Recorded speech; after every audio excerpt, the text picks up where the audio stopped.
Kadangband Singda amadi Koutruk ki khunja ngaknaba thamliba suba Manipur Rifles ki personnel tangkhai khara henna louthoknaba Home Department na thoklakhiba order adubu yaningdaba phongdokladuna ngasi maike edongi miyamna lambi thingba yauna ima panthoi community hall Singda Kadangband part 1 da leba 7MR gi temporary camp question duna thamlaga 7MR gi personnel sing chatpa yaroi haina kongsan sangsinkre thawdok thophamdagi phongba pawgi matungina Singda Kadangband part 1 da leba 7MR gi personnel kara mathaktagi lakpa order amagi matungina temporary camp adu thadolaga chatna Shem Sare Haiva Paw Omafang Badagi, Kadangband Part 1 Amadi 2 Gimera Pai Bising Amadi Koi Sound Nerba, Kulngak Nanabaleba Village Volunteer Singa Kut the car to single barrel Amadi, double barrel no may Paiduna Tolagalambi, Tingin Kivagaloinana, Singda Kadangband Part 1 Community Hall the Labor, 7MR temporary came the Thomzinarki. Masing Yamlaba Miyam Aduna 7MR temporary came gi Tokfam Tatsinduna Tambadagi 7MR temporary came Adugi Commander Sovedar P Pan May Mashatolotuna Koi Sound Nerba Kunja Singi Pukning Wakal Fataduna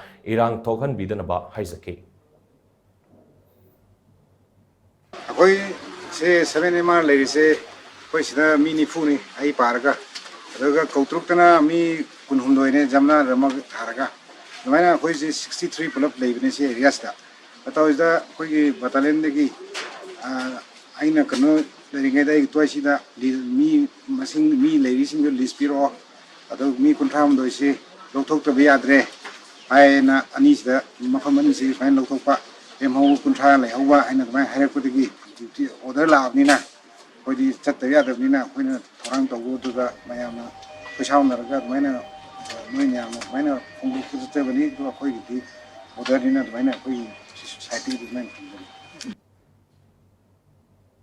Ngasi ki khongjang aduga mari leinana Kadangband part 1 gi hanagi pradhan and Bobby na TOMTV da phongdokibada Singda Kadangband Koutruk singkhong paring da khundariba kulmasha sing asi irang hek horopun numitage ngasi fawba 7MR na khunja singi thawai amadi lantung kanduna leiribani Kadangband gi hek mathak ta leiriba water supply building asisu 7MR gi personnel sing deploy tawdun thambadagi koki sing na sangsilap ngamdabani Kangsub Gelzang the Ladiba 22AR na Hariba water supply as she lotion the number Kogi Musing deploy town in a bathing Kankayarata honoracre Adubu Kunja sing the 22AR the Tazabalita but the Gay 7MR personal sing when not Lehenbani Karigumba Mofamasida 22AR Leram Nabadi sing da Kadangband Kulasi Nahana Ut Olam Lagani Mamang Takta Kukila Lobo sing the Tatana no makeup sinduna etekea Amasu Satarcre Mishimina Ashopan Kaya Amanankre Asukudong Tiningai Oriba Mafamasida Thamliba MR personnel Humpum Doi Asidagi Kuntra Hum louthokhiba taragadi Koutruk amadi Kadangbanda shupnatagi personnel taramanga khaktamak thambagi wafamni Home Department na thoklakhiba order asi Singda Kadangband gi miyamna kaidonungda yaba ngamloi hanadagi leiriba MR personnel masing asi yamdaba maramna nongmai kapnarappa matamda Imphal West District Police Commando gi team sing fawba koksinduna kulngaklibani Fiba masida MR personnel kuntra homdoi louthokani haibasi maikai asida leiriba miyambu hatke haibaga chap manai maramasina lengaki khongpam asi handokpiyo irang thoknanaba sinbigano haina mahakna phongdoki 7MR the Lariba, Akogi personnel sing Asida, Akogi 63 Lay Bajimanunda, Akoi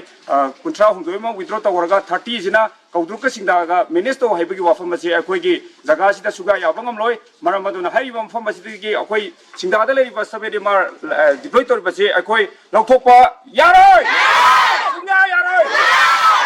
7MR Louthokhiba Sunya Yaroi, Maram Dikarigino, Nahang Laitana Kukina, Hojadana, Ahing Nungtin Kangdana. Sangjan no mai kapi ba mafam sida akoi nga ibnena 7MR khara khaktang leibasi louthokhiba taragadi akoi kamaina hingogdoino akoi se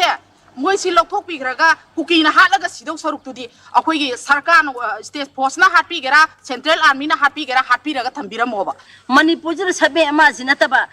koi gi saki oiba leitarabara akoi sida leibasi katana MR si oiragadi akoi siro haibara ba akoi na puthok haningbadi 22 asam rifle puthok haningaga 22 asam rifle puthoktraga 7MR puthokani khaidokani haibasi yaningdaba gine puthokpa yaroi haibagi lepibane